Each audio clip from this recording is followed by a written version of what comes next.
તમે pen, notebook, પુસ્તકોની ખરીદી કરવા માટે દુકાને જતા હશો. તમારા ઘર માટે પણ ચીજ વસ્તુઓની ખરીદી કરવામાં આવતી હશે. તમને થતું હશે કે આ બધી ચીજ વસ્તુઓ કોણ બનાવતું હશે? કઈ રીતે આ વસ્તુઓ દુકાનો સુધી પહોંચતી હશે? આ ચીજ વસ્તુઓ ખરીદનાર કોણ હશે? આ ચીજ વસ્તુઓ વેચનાર કોણ હશે? ચાલો મિત્રો, આજે આપણે આ અંગે અભ્યાસ કરીએ. બજાર. ચીજ વસ્તુઓનું વેચાણ કરતી દુકાનો જ્યાં હોય તે સ્થળ એટલે બજાર. બજાર એટલે જ્યાં ખરીદનાર અને વેચનાર ભેગા થતા હોય એવું સ્થળ. બજારમાં અનેક ચીજ વસ્તુઓ વેચાતી હોય છે, જેમ કે શાકભાજી, ફળ, સાબુ, દંતમંજન, મસાલા, બ્રેડ, બિસ્કિટ, અનાજ, દાળ, ચોખા, કપડાં, પુસ્તકો, નોટબુક, પેન, પેન્સિલ, બૂટ મોજા, mobile phone, cycle, TV, fridge વગેરે યાદી બનાવીએ તો કેટલીય લાંબી યાદી તૈયાર થાય. આવી અનેક ચીજ વસ્તુઓ આપણે બજારમાં જઈને ખરીદીએ છીએ. બજારના પ્રકાર. આપણે રોજબરોજની ચીજ વસ્તુઓની ખરીદી અલગ અલગ બજારમાંથી કરીએ છીએ, જેમ કે આપણી આસપાસની મોહલ્લા બજાર, સાપ્તાહિક બજાર કે ગુજરી બજાર, મોટા મોટા શોપિંગ કોમ્પ્લેક્સ અને શોપિંગ મોલ, નિયંત્રિત બજાર અને ઓનલાઈન બજાર. મોહલ્લા બજાર. આ દુકાનોમાં વિવિધ ચીજ વસ્તુઓ ગ્રાહકને દેખાય તે રીતે ગોઠવાયેલી હોય છે. આપણે આપણા રોજિંદા ઉપયોગની વસ્તુઓ આપણી આસપાસની દુકાનોમાંથી ખરીદીએ છીએ, જેમ કે ડેરીમાંથી દૂધ, દહીં, છાશ, કરિયાણાની દુકાનેથી તેલ, મસાલા અને ગૃહ વપરાશની ચીજ વસ્તુઓ, સ્ટેશનરીની દુકાનેથી પેન, પેન્સિલ, નોટબુક, પુસ્તકો વગેરે, અને દવાની દુકાનેથી દવાઓની ખરીદી કરીએ છીએ. તેમજ રસ્તાની આજુબાજુએ નાની દુકાન કે રેંકડીઓમાંથી ફળ, શાકભાજી કે વાર તહેવારે રમકડા, પતંગ કે અન્ય વસ્તુઓ ખરીદીએ છીએ. આ દુકાનો આપણા ઘરની આજુબાજુમાં જ હોય છે. આપણી જરૂરિયાતના સમયે દિવસ દરમિયાન ગમે ત્યારે ખરીદી કરી શકીએ છીએ. આ દુકાનદાર તેમના નિયમિત ગ્રાહકોને ઉધારથી પણ વેચાણ કરે છે. ગુજરી કે સાપ્તાહિક બજાર. સાપ્તાહિક બજાર કોઈ એક નિશ્ચિત દિવસે જ ભરાતી હોય છે, એટલે એને સાપ્તાહિક બજાર કહે છે. કેટલાક વિસ્તારોમાં તેને હાટ કહેવાય છે. ઉદાહરણ, દર શનિવારે આ બજાર ભરાતી હોય તો શનિવારી બજાર. વેપારીઓ દિવસ દરમિયાન તેની વેચાણની ચીજ વસ્તુઓ લાવે છે અને સાંજ સુધીમાં દુકાન સંકેલીને જતા રહે છે. બીજા દિવસે કોઈ બીજી જગ્યાએ જઈને ત્યાં દુકાન લગાવે છે. દેશભરમાં અનેક જગ્યાએ આવા હજારો બજાર લાગે છે, જેમાં લોકો પોતાની રોજબરોજની ચીજ વસ્તુઓ ખરીદે છે. જરૂરિયાતની ઘણી વસ્તુઓ એક જ જગ્યાએથી મળી રહે છે. નાના વેપારીઓ તેમજ કારીગરોને રોજગાર મળી રહે છે. વેપારીને દુકાનનું ભાડું, વીજળી, વેરો, કર્મચારીનો પગાર વગેરે ખર્ચ થતો ન હોવાથી ચીજ વસ્તુઓ સસ્તા ભાવે વેચી શકાય છે.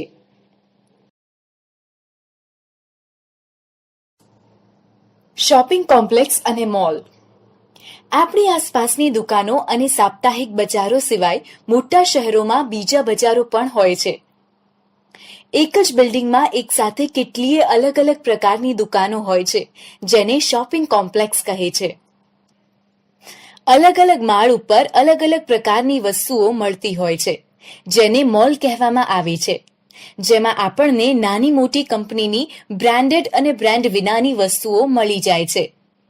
મોટી કંપનીઓ જાહેર ખબરો દ્વારા ઊંચી ગુણવત્તાની જાહેરાતો કરીને આ બ્રાન્ડેડ વસ્તુઓ ઊંચા ભાવે આવા મોટા શોરૂમમાં વેચતી હોય છે, જેની કિંમતો વધુ હોવાથી અમુક લોકો જ આવી વસ્તુઓ ખરીદી શકે છે. ગ્રાહકને કેન્દ્રમાં રાખીને દુકાનો સજાવવામાં આવે છે. વિવિધ બ્રાન્ડની અનેક વસ્તુઓ એકસાથે વેચાતી હોય છે, જેથી ગ્રાહકને પસંદગીની તક રહે છે. વાતાનુકૂલિત મોલમાં ગ્રાહક પોતાનો પૂરતો સમય આપીને વિશેષ છૂટ મળતી હોય તેવી વસ્તુઓ ખરીદી શકે છે.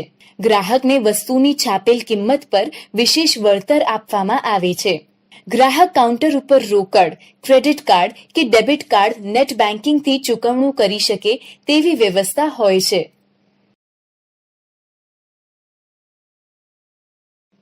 નિયંત્રિત બજાર. કૃષિની સફળતામાં સારું ઉત્પાદન મેળવવા ઉપરાંત સારી બજાર વ્યવસ્થા હોવી પણ એટલી જ જરૂરી છે.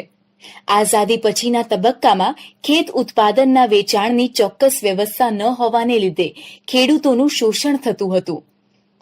તે રોકવા માટે સરકારે નિયંત્રિત બજાર એટલે કે માર્કેટિંગ યાર્ડની વ્યવસ્થા કરી. ખેડૂત પાક વેચાણમાં ગેરરીતિઓના ભોગ ન બને અને તેમના ખેત ઉત્પાદનના વ્યાજબી ભાવો ઉપજે અને તે રીતે તેઓ આર્થિક સમૃદ્ધ બને તે માટે ગુજરાતના વિવિધ તાલુકા મથકે ખેતીવાડી ઉત્પન્ન બજાર સમિતિઓની સ્થાપના કરવામાં આવેલ છે, જેમાં ખેડૂતોની ખેત પેદાશોનું જાહેર હરાજીથી વેચાણ કરવામાં આવે છે. વેપારીઓનું નૈતિક ધોરણ જળવાય છે. ભાવ નિર્ધારણમાં પારદર્શિતા વધે છે. ખેડૂતોને તેના ખેત ઉત્પાદનના વધુ સારા ભાવ મળી શકે છે. વેપારીઓને ચોખ્ખો અને સારો માલ એક જ જગ્યાએથી પૂરતા પ્રમાણમાં મળી રહે છે. વિવિધ સેવાઓ જેવી કે બેન્કિંગ, ધિરાણ, વીમો, ગોદામ, અન્ય સુવિધાઓનું નિર્માણ વગેરેની અમલવારી અસરકારક રીતે થાય છે. રેડિયો, વર્તમાનપત્ર, ટીવી તથા ઓનલાઈન મોબાઈલ ફોન પર ખેડૂતોને ખેત પેદાશના દૈનિક બજાર ભાવ મળી રહે છે. ખેડૂતને માર્કેટિંગ યાર્ડમાં રાત્રિ રોકાણ નિવાસની સુવિધા, તેના પાકને સંગ્રહ કરવા ગોડાઉન વગેરેની સગવડ મળે છે. ઓનલાઈન બજાર. હવેના સમયમાં ઓનલાઈન શોપિંગનું પ્રમાણ વધી રહ્યું છે. બજારમાં ગયા વિના જ આપણા કમ્પ્યુટર, મોબાઈલ ફોન કે ટીવી પરથી ડિજિટલ પેમેન્ટ કરીને સીધી જ ખરીદી કરી શકીએ છીએ. ઓનલાઈન શોપિંગ માટે અનેક કંપનીઓ ગ્રાહકોનું સીધું જ વેચાણ કરતી હોવાથી વધુ વળતર આપીને બજાર કરતાં સસ્તા દરે વસ્તુઓ વેચી શકે છે, જેના લીધે તેનો ઉપયોગ વધુને વધુ થઈ રહ્યો છે. તમે પણ ઓનલાઈન ખરીદી કરી જ હશે. આમ હવે બજાર આપણા ઘરમાં કે આપણા હાથમાં આવી ગયું છે એમ કહી શકાય. ઓનલાઈન ખરીદીમાં સાવચેતી રાખવી જરૂરી છે, અન્યથા છેતરપિંડીનો ભય રહે છે.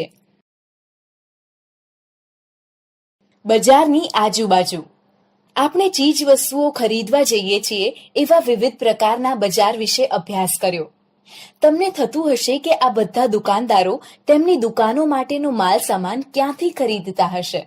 ચીજ વસ્તુઓનું ઉત્પાદન કારખાના, ગૃહ ઉદ્યોગો, ઘરો અને ખેતરોમાં થાય છે, પરંતુ આપણે સીધા જ કારખાના કે ખેતરમાંથી ચીજ વસ્તુઓ ખરીદતા નથી. જે વેપારી મોટા પ્રમાણમાં ખેતર અને કારખાના કે ઘરોમાં ઉત્પાદિત થતો માલ સામાન ખરીદે છે તેમને જથ્થાબંધ વેપારી કહે છે. તેઓ આ માલ સામાન નાના વેપારીઓ કે દુકાનદારોને વેચે છે. આમ આ ખરીદી અને વેચાણ કરનાર બંને વેપારી જ હોય છે. આપણે જે દુકાનદાર કે વેપારી પાસેથી વસ્તુઓ ખરીદીએ છીએ તેને છૂટક વેપારી કહે છે. ખેતરમાં ઉત્પાદિત થતી ખેત પેદાશના વધુ ઉત્પાદન માટે ખેડૂત રાસાયણિક ખાતરનો ઉપયોગ કરે છે. આ ખાતર કેટલીક દુકાનોમાંથી ખરીદવામાં આવે છે. આ દુકાનદાર કારખાનામાંથી ખાતર ખરીદતા હોય છે. એવી જ રીતે મોટર કારમાં વપરાતા વિવિધ ભાગ નાના નાના કારખાનામાં બનતા હોય છે. કારની કંપનીઓ તેને ખરીદીને તે ભાગોને જોડીને કાર બનાવે છે. તેની બનાવેલ મોટર કાર આપણે શોરૂમમાં ખરીદતા હોઈએ છીએ. આમ આપણી આસપાસ અનેક ચીજ વસ્તુઓ બનાવીને તેનું ખરીદ વેચાણ થતું હોય છે, જેનાથી આપણે અજાણ હોઈએ છીએ. બજારમાં સમાનતા. આપણે આપણી આસપાસના બજાર વિશે જાણ્યું. કારખાના કે ખેતરમાં ઉત્પાદિત થયેલ માલ સામાન વેચનાર અને છેલ્લે એનો ખરીદનાર ગ્રાહક વચ્ચે બધા વેપારીઓ છે. આપણે ગુજરી બજારથી મોલ સુધીની દુકાનો અને દુકાનદારોની માહિતી મેળવી. આ બંને દુકાનદારો વચ્ચે એક મોટો ફરક છે. એક થોડા પૈસાથી છૂટક વેપાર કરનાર નાનો દુકાનદાર છે અને બીજો તેના મોલ કે કોમ્પ્લેક્સમાં વધુ નાણાં રોકનાર મોટો દુકાનદાર છે. નાનો દુકાનદાર ખૂબ ઓછું વળતર મેળવી શકે છે, જ્યારે મોટો દુકાનદાર વધુ નફો મેળવે છે. તેવી જ રીતે ખરીદનાર વર્ગમાં પણ વિવિધતા છે. એવા ઘણા લોકો છે કે જેઓ સસ્તામાં મળતો માલ સામાન પણ ખરીદી શકતા નથી, જ્યારે ઘણા એવા પણ લોકો છે જે મોલમાં મળતી મોંઘી વસ્તુઓની ખરીદી કરતા જોવા મળે છે. આમ આપણી આર્થિક સ્થિતિના આધારે આપણે કયા બજારના ખરીદનાર કે વેચનાર બનીશું તે નક્કી થતું હોય છે. ગ્રાહક તરીકે આપણે આપણી આસપાસ ક્યારેક મોટી ઉંમરની વ્યક્તિઓને નાની મોટી ચીજ વસ્તુ વહેંચતા જોઈએ છીએ. આવા વૃદ્ધ પુરુષ કે મહિલાની ઉંમર આરામ કરવાની હોવા છતાં તેઓ ગરીબી કે મજબૂરીને કારણે રસ્તાની આજુબાજુ વસ્તુઓનું વેચાણ કરતા જોવા મળે છે. આવા સમયે આપણે દુકાન કે મોલમાંથી વસ્તુ ખરીદવાને બદલે આવી જરૂરિયાતવાળી વ્યક્તિ પાસેથી વસ્તુ ખરીદીને તેને મદદરૂપ બનવાની જરૂર છે.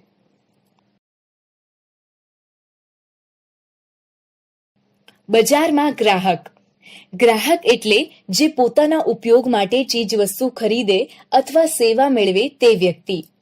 આજે દરેક વ્યક્તિ કોઈને કોઈ રીતે ગ્રાહક છે. પૈસા આપીને વસ્તુ કે સેવા ખરીદનાર ગ્રાહક કહેવાય છે. ઉદાહરણ તરીકે તમે સાબુ, તેલ, બિસ્કિટ, અનાજ કે અન્ય વસ્તુ ખરીદી અથવા મોબાઈલ ફોન રિચાર્જ, વીમો, ટ્રેન ટિકિટ બુકિંગ વગેરે સેવા મેળવો તે તમામ ગ્રાહકની વ્યાખ્યામાં આવે છે. વિશ્વમાં સૌથી વધુ ગ્રાહકો ભારતમાં છે. ભારત દુનિયાનું સૌથી મોટું બજાર ગણાય છે. ગ્રાહક પોતાની જીવન જરૂરિયાતની અને મોજ શોખની વસ્તુઓ બજારમાંથી ખરીદે છે. ગ્રાહક તરીકે તેને વસ્તુની ગુણવત્તા, કિંમત, વસ્તુની પસંદગી અને નાણાંનું પૂરેપૂરું વળતર મેળવવાનો અધિકાર છે. ગ્રાહકને સારી ગુણવત્તાની વસ્તુ મળી રહે તે માટે સરકારે વિવિધ વસ્તુઓના માપદંડ નક્કી કરેલ છે. ખાસ પ્રકારના માર્કાવાળી વસ્તુઓનું વેચાણ કરવામાં આવે છે. ઘર વપરાશની અને વીજળીથી ચાલતી વસ્તુઓ માટે ISI, સોના ચાંદી માટે હોલમાર્ક, ઊનની બનાવટો માટે વૂલમાર્ક, ખાદ્ય પદાર્થો માટે એગમાર્ક તથા FSSAI વગેરે નિશાનીઓ લગાવવામાં આવે છે, જેના આધારે ગ્રાહક સારી ગુણવત્તાની વસ્તુ ખરીદી શકે છે. આવી જ રીતે શાકાહારી ખાદ્ય સામગ્રી પર લીલા કલરની નિશાની અને માંસાહારી ખાદ્ય સામગ્રી પર લાલ કલરની નિશાની કરવામાં આવે છે.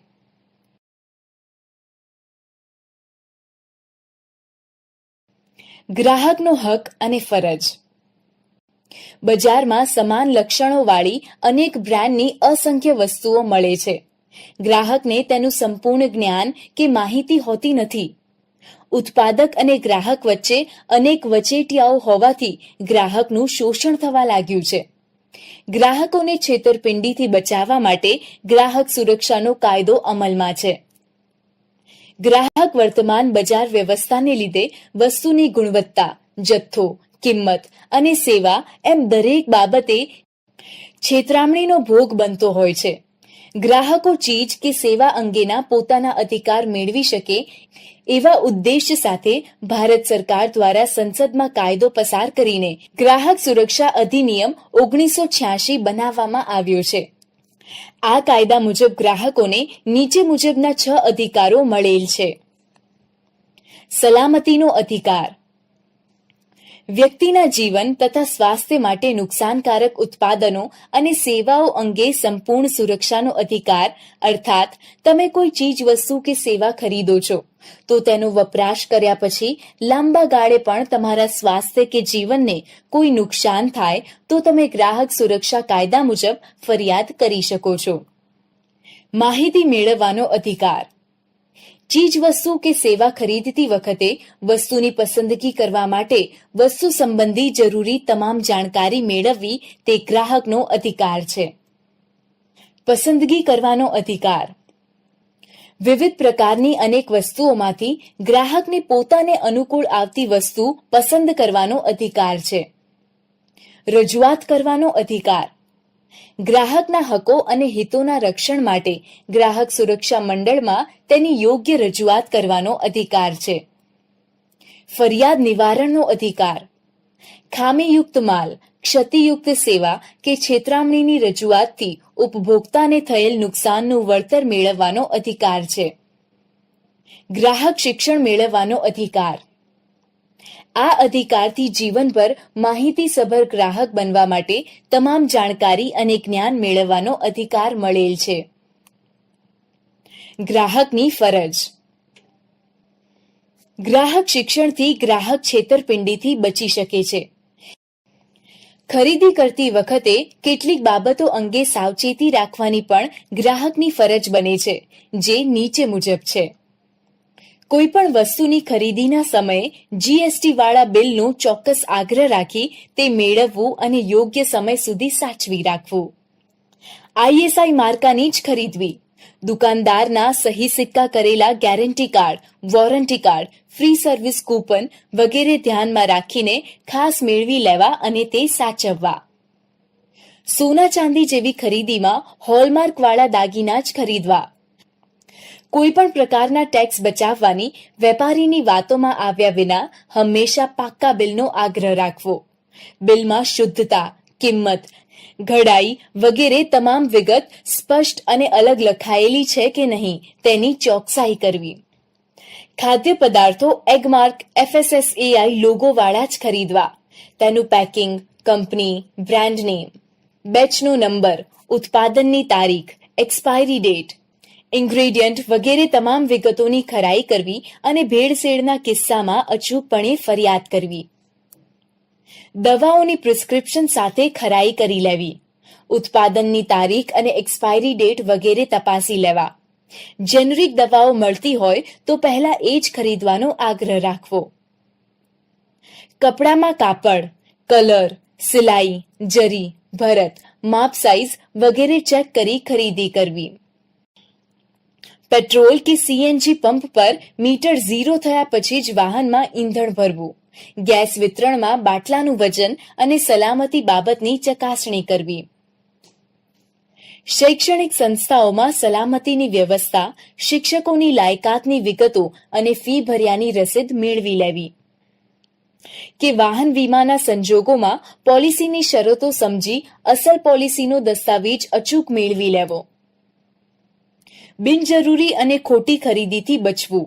સેલ, ભેટ કૂપન, ઇનામી યોજના વગેરે લોભામણી જાહેરાતોથી છેતરાવું નહીં.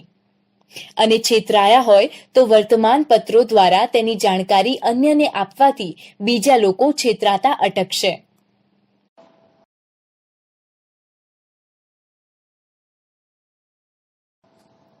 ઉત્પાદનથી બજાર સુધીની યાત્રા ખમીજ.